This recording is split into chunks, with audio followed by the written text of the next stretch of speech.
4 Range Rover Evoque մակնիշի ավտոմեքենաներ, ավելի քան 600 միլիոն, Vivaro։ Ինձնից հետո հաջորդ ելույթ ունեցողը Երիկնաս Տիգրանյանին իհարկե հարց չեմ ուղի, որպեսզի տենց իրար հարցեր ուղղելով գնանք առաջ։ Հիմա նախ անդրադառնանք հիմնական լուծումներին։ Մենք ինչ ենք ուզում։ Մենք ուզում ենք մեր ժողովուրդը ինչ գնով դիմակ ձեռք բերի։ Հաշվարկը հետևյալն է, եթե մենք 200-ից 230 դրամանոց դիմակ օրը 3 անգամ պետքա օգտագործենք, որպեսզի ողջամիտ վիճակ լինի, դա նշանակում է 1 հոգին մոտավորապես 20,000 դրամ է օգտագործում։ 3 հոգանոց 4 հոգանոց ընտանիքը ընդունենք 60,000 դրամ։ Հիմա սա նորմալ երևույթ է, այդ գումարները կան թե չկան, կամ տենց պետք է լինի թե չէ։ Հիմա սա մեկ, երկրորդը,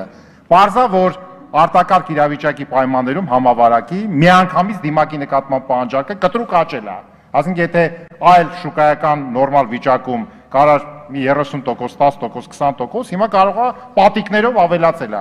Առաջարկը դիմակի ինչքան է ավելացել։ Հիմա սա ենք ուզում իմանանք, այսինքն դա միգուցե ձեր գերատեսչության գործը չի, բայց այնուամենայնիվ երբ որ արտակարգ դրության պայմաններում ասում ենք պարտադիր մի բան, պարտադրում ես։ Սա էլ շուկայական չէ, այսինքն ենթադրել, որ եթե մի բան պարտադրվում է արտակարգ իրավիճակի պայմաններում, այդ դեպքում պետք է վերլուծես, առաջարկը ո՞նց է գալի դրան։ Եկարա դիմակը 1500 դրամ էլ լինի, 10,000 էլ, պետք է համակերպենք դրա հետ, իհարկե ոչ։ Հատկապես հաշվի առնելով այն հանգամանքը, որ տեղական դիմակների արտադրություն կա, պետք է հասկանալ։ Կարող է մի 20 օր հետո, մի ամիս հետո հակառակը առաջարկն է ավելանում, գները սկսում են իջնել։ Մեր նպատակը այն է, որ գները ժողովրդի համար մատչելի լինեն, եւ երբ որ ասում ենք ինքնարժեք, պարոն Գաբրելյան, հիմա գանք ձեր հարցին։ Այսինքն մենք ուզում ենք հասկանանք, դուք ասում եք 0.33 ցենտ, բայց հարկերը, շահույթը,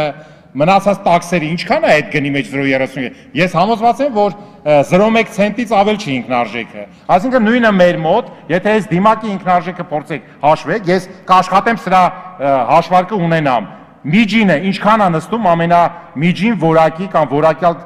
գործվածքի դեպքում այս դիմակի ինքնարժեքը։ Եվ երբ որ ասում եմ 1-10-ին, այսինքն սրանից 5 ամիս առաջ որ 25 դրամանոց դիմակ կար, դա դիմակ չէր։ Հիմա այդ 25-ը որ դարել է 200-250, նշանակում պահանջարկն է աճել։ Ընդհանրապես սա է։ Այսինքն ինչ կա անհասկանալի տեղ։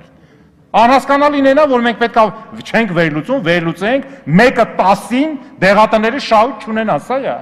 Կամ 1-8-ին, 1-7-ին, շահութաբերությունը ինչքան պետք է լինի, ես չգիտեմ։ Սա պատերազմական վիճակ է, սա նես չի որ ասում ենք, կա առաջարկ, կա պահանջարկ, ինչ կլինի։ Բայց որ պարտադրում եք, դա նորմալ վիճակից բխող վիճակ է, իհարկե ոչ։ Ինչ վերաբերում է թե բանը ինքնարժեքը կամ գինը կապ ունի թե չունի տուգանքի հետ, կապ ունի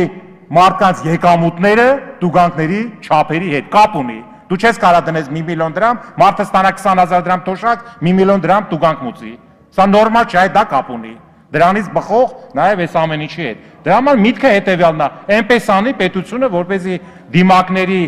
գնագոյացումը համապատասխանի նրա ինքնարժեքի արկա վիճակին։ Ոչ թե 1-10-ին մտնեն դեղատները շահույթ ստանան։ Սրա մասին է խոսքը։ Հա, մեկ էլ շատ ներողություն, մի բան մի նախադասություն, որ մոռացել եմ։ Ուրեմն Սասուն Միքայելյանը կհիշի, որ sense մի բան եղել էր կապված նախորդ գումարման ժամանակ նախին հայտնի գործիչներից մեկի հետ կապված, չեմ ուզում, հետո առանձին կասեմ։ Ուրեմն հետևյալի մասին է խոսքը։ Հետադարձ ուժ բերեք տանք, այդ որ ասում եք չի լինի։ Բերեք հետադարձ ուժ տանք։ Ոնց արեցինք տույժերին հետադարձ ուժ տվեցինք։ Բերեք հետադարձ ուժ տանք։ Հետադարձ ուժ տանք, այդ 100,000-ավոր տուգանքները թող ինչ-որ մի ժամկետից հետո գնան չեզոքացվեն, ինչի՞ մասնակ։ Պրոբլեմա օրենքով հետադարձ ուժ տալը։